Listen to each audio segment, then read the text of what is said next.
Assalamualaikum warahmatullahi wabarakatuh. Selamat pagi. Bagaimana kabarnya hari ini anak-anak? Semoga selalu dalam lindungan Allah Subhanahu wa taala dan tetap semangat mengikuti kegiatan belajar dari rumah ya. Hari ini kita akan belajar tema 5, subtema 2, pengalaman bersama teman, pembelajaran 1. Pada pembelajaran 1 ini, kita akan belajar menirukan gerakan tumbuhan, mengungkapkan permintaan maaf, dan mengenal aturan bermain bersama teman. Apakah kalian sudah siap? Langsung kita masuk ke materi ya. Kita lihat bersama-sama, di situ ada sebuah gambar. Gambar apakah itu? Ya, betul sekali. Itu adalah gambar anak-anak yang sedang menari. Dayu dan teman-teman merasa senang. Mereka akan belajar menari. Ini merupakan pengalaman baru Dayu dan teman-teman. Mereka akan belajar meniru menari gerakan dari tumbuhan. Nah, bagaimana cara menari dengan gerakan tumbuhan? Apakah kalian sudah bisa? Selanjutnya, sebelum kita menirukan gerakan tumbuhan, perlu diketahui bahwa gerak tumbuhan adalah gerakan yang dilakukan dengan cara meniru gerak pada tumbuhan. Seperti yang kalian ketahui, tumbuhan itu ada yang besar, ada yang kecil, ada yang tinggi, dan ada yang rendah. Tumbuhan tidak dapat berpindah seperti halnya manusia maupun hewan. Namun, tumbuhan dapat bergerak jika dihinggapi oleh hewan ataupun tertiup angin dan terkena cahaya. Nah, seperti pada contoh ya, di situ ada gambar bunga yang tangkainya melengkung karena dihinggapi oleh hewan kumbang. Padahal biasanya bunga itu berdiri tegak ya, karena ada hewan yang menghinggapi sehingga bunga tersebut menjadi melengkung ke bawah. Kemudian di sampingnya ada sebuah pohon kelapa. Ada 3 buah pohon kelapa yang bergerak miring karena terkena embusan angin. Pohon tersebut akan meliuk ke kanan dan ke kiri mengikuti arah embusan angin. Selanjutnya, mari kita coba mengikuti gerakan Beni dan teman-teman yang sedang berlatih gerakan tumbuhan. Sambil kalian peragakan gerakannya di rumah ya. Yang pertama, tumbuhan rendah. Nah, pada tumbuhan rendah ini posisi badan ditundukkan ke bawah. Yang kedua, tumbuhan tinggi. Nah, posisinya kedua tangan diangkat ke atas. Yang ketiga, tumbuhan bertangkai lebar. Dengan cara kedua tangan direntangkan. Yang keempat, tangkai berayun-ayun.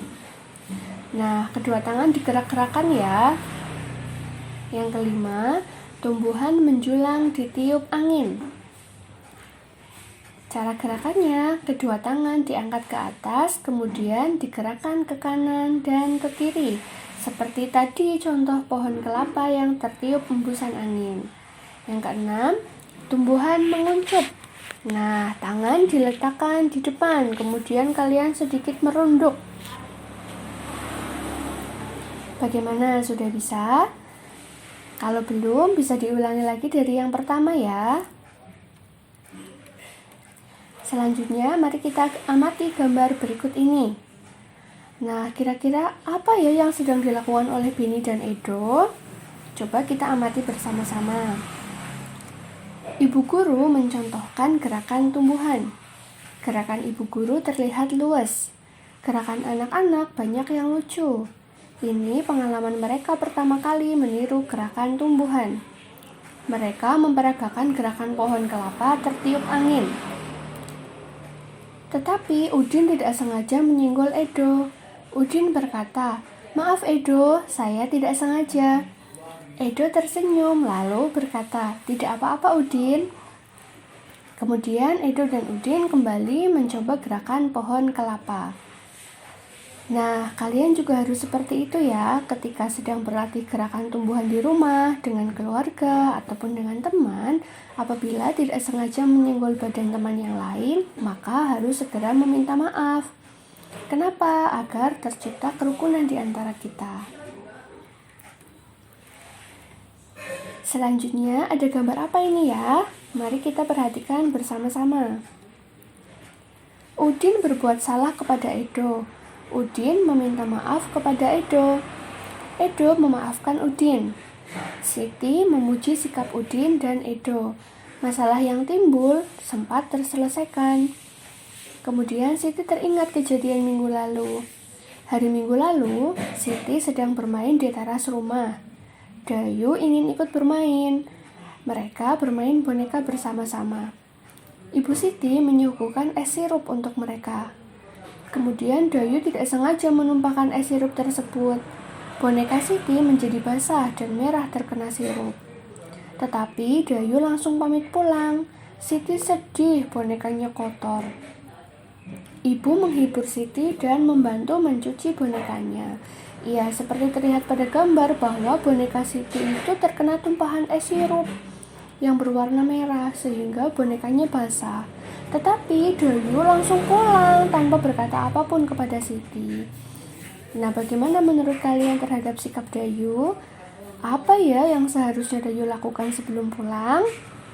Iya, betul sekali. Dayu seharusnya meminta maaf terlebih dahulu kepada Siti karena sudah membuat boneka Siti menjadi basah terkena es sirup, meskipun Dayu tidak sengaja melakukannya. Sikap Dayu tersebut tidak perlu ditiru ya. Kita harus meminta maaf terlebih dahulu apabila melakukan kesalahan, baik yang disengaja maupun yang tidak disengaja. Selanjutnya, kita akan belajar tentang aturan bermain bersama teman. Nah, siapa yang suka bermain dengan teman? Bermain bersama teman pasti sangat menyenangkan, iya kan? Akan tetapi, perlu kalian ingat, ada hal yang boleh dan tidak boleh dilakukan. Hal itu disebut dengan aturan. Nah, apa saja hal yang boleh dilakukan? Ya, contohnya adalah perbuatan baik seperti meminjamkan mainan kepada teman atau meminjamkan pensil kepada teman, itu boleh dilakukan. Lalu, hal apa ya yang tidak boleh dilakukan? Tentu saja perbuatan yang tidak baik, contohnya merebut mainan teman, meminjam mainan teman tanpa meminta izin terlebih dahulu, itu juga tidak boleh dilakukan. Aturan dalam bermain ini harus ditaati agar permainan menjadi menyenangkan dan tidak ada orang lain yang akan dirugikan. Alhamdulillah, sekian anak-anak pembelajaran hari